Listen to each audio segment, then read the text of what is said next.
right? What a time. What a time to not give a shit about comics. Welcome to Knights of the Old Republic Volume 5, Vector. Or the volume that doesn't exist because Dark Horse didn't collect this. Well, they did, but I'll explain. Vector. John Jackson Miller's second worst idea ever because Knight Errant exists. What can I say about Vector that I haven't already said various times? It was Dark Horse's one and only attempt to make a comic book event, like a big crossover event, that they solely kept to themselves. And it's terrible. Allow me to explain. So, the Expanded Universe had 3 events. And each time they did an event, it got a little worse. So we'll start with New Jedi Order. New Jedi Order is a solid 19-book series with one very good Dark Horse comic book tie-in, a couple okay Tales tie-ins, and a shoehorned comic series from when Dark Horse needed money. Oh, and I forgot, Karen Traviss wrote a short story that is a piece of garbage that for some reason people like. I don't know why, but they do. So, New Jedi Order, it's A-tier. A-tier Star Wars for the most part. A couple duds in there, but most of it came after New Jedi Order was done. Then we have the Clone Wars Multimedia Project. Now with the Multimedia Project, we have a great comic book series called Star Wars Republic, a great micro cartoon series called Clone Wars, which is made by Gingy Tartakovsky. That's incredible, legendary, probably the best thing to ever be put on TV with the Star Wars name on it. They've got some good books and some bad books. And then Clone Wars never ended, and we got Karen Traviss nonsense, and then Dave Filoni garbage. It just never ends. They're still making Clone Wars content. I don't know why, but they still do. It's beyond me. Clone Wars should have been done in 2006, but it just kept going. Like herpes. But anyway, then we get to Vector. John Jackson Miller's brainchild of, we got these 4 series right now at Dark Horse. We got Knights of the Old Republic, we got Dark Times, we got Rebellion and Legacy. Why don't I make a Sith device that just shows up in all those? Well, we can't just have the Sith device. Well, we gotta add in more a lazy female protagonist to be in all these. Cause we gotta have the Skywalkers in there, and Zane Carrick, who's just as important as the Skywalkers. Honestly, if this were just a bad KOTOR story, I wouldn't say as much. I wouldn't talk as much crap. But this is an event. And it's ghastly. So, here's the setup. At the end of Nights of Suffering, the terrorist resistance falls to the Mandalorians. That'd been nice to see, but we don't start there. Instead, we start with one of the blind Jedi, whose name always escapes me, but she has a vision that they're fighting rat ghouls, her and Lucian and all of them. Their sect of crazy Jedi are fighting rat ghouls that are sentient, and they're being controlled by a Sith, and then suddenly Zane shows up, and then Darth Vader shows up, and then Luke Skywalker shows up, and then Cade Skywalker shows up, and of course he has to say the dumbest Cade line possible, and trust me, there are quite a few bad Cade Skywalker lines that aren't cool, and he's just an edgelord half the time, but what do I know? Honestly, Legacy's a good series, despite having Cade Skywalker in it. But I digress. So they realize that this ancient Sith artifact that may or may not have been created by Naga Sadow, it's not made very clear. It's clearly not him possessing the people that get this weird scorpion artifact. It exists. It's on Terrace. That's why the rat ghouls are there. Well, here's the deal. I have not minded any of the KOTOR setup connections up until this point. They've been pretty much superfluous. I mean, Cartho Nassi is nice. He serves a purpose. Alec is nice. The hidden Becks were nice. Mission, a little much, but, it's fine having Mission there. But explaining why there's a Rakghoul plague on Taris was the most unnecessary thing possible. So rather than us see the fall of the resistance on Taris, we get Zane and Griff running around in the Undercity, and they run into Celeste Morn. Who is Celeste Morn? Well, I'm glad you asked, because she is the most milquetoast Jedi that has ever existed. I'm serious. The only one who may rival her is Taria Damson from the Gambit duology, but I refuse to believe that is a real thing, and it's just a fever dream of Matt Wilkins, who loves Karen Miller's work. She's his favorite author. Just ask him.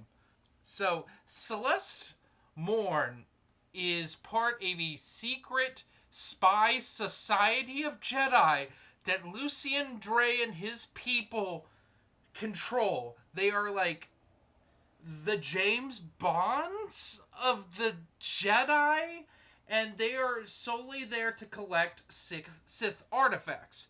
Which, honestly, it's a nice thing to explain why the Jedi have so many Sith artifacts in their possession. Because they've been collecting them for thousands of years. They've been collecting them and hiding them at the Jedi Temple. Or we find out in the next arc they're hidden somewhere else, which I don't quite understand why they're there, but they are. Anyway.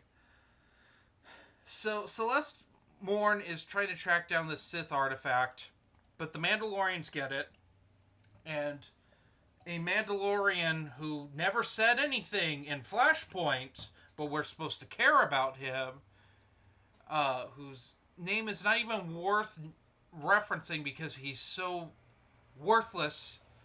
He's basically Demagold second, and he has a beef with Cassius Fett, which, okay.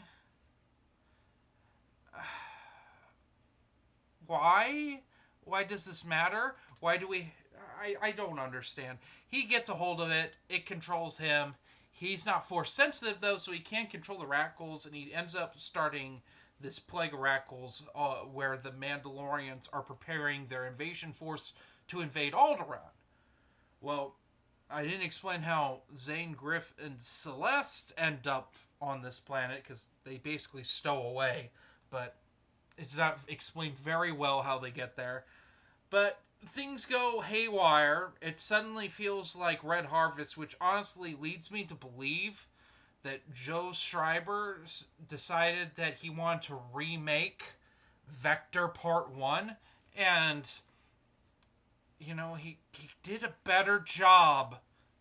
I can't believe I'm saying this, but Red Harvest is a better story than something John Jackson Miller wrote. It's shocking. Basically, what ends up happening is that Celeste Morn ends up with this artifact on her. She ends up talking to the ancient Sith, realizes that she's going to fall to the dark side. It's like, even though she's ordered to kill Zane, she doesn't kill Zane. She's like, you need to take me to my people on these people on this planet. They'll know what to do. But Zane and Griff end up being chased by Rakghouls. They can't get to her in time. They barely make it because I guess everyone else from the crew shows up and picks them up, except Camper. Camper's doing his own thing. Thankfully, Camper was not pulled into this dumpster fire, but everyone else was. And they escape before Fett has the planet nuked, and thus we have Celeste Morn lost until she shows up in Dark Times. So let's talk about how this was collected. So this story's only 4 issues, right?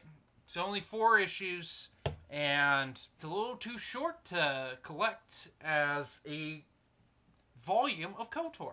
So what they did was for Vector Volume 1, you get KOTOR and you get Dark Times. And then you get weird holes on your bookshelf. Suddenly KOTOR skips from Volume 4 to Volume 6. Where do you put Vector? I don't know. I'm glad that the omnibus exists so that it all is collected in one tome, which is nice. God, I hate Vector. What's worse than reading Vector? Looking at its art. Its art is probably the most ghastly art of the KOTOR series. It borderlines on stuff you would see in Tales.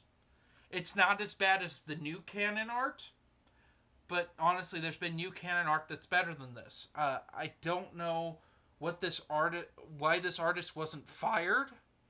They should have been. I really hope they don't show up again in the KOTOR series, because I can't handle it. It's appallingly bad. I mean, we went from this to flipping this. Disgusting. Foul. Just, it's like looking at a diarrhea dump in a book. Like, I hate it. I hate it. They made Jariel ugly. How is that possible? How is my beautiful elf maiden this hideous to look at? Ugh. Ugh. Ugh. Everyone looks bad. And we gotta get to Celeste Morn. She's the Bastila cookie cutter. What I mean by this is when Bastila became a character, they thought, oh, brunette Jedi with yellow lightsaber. That's a good idea. Let's just make that over and over again. And Celeste Morn is one of those.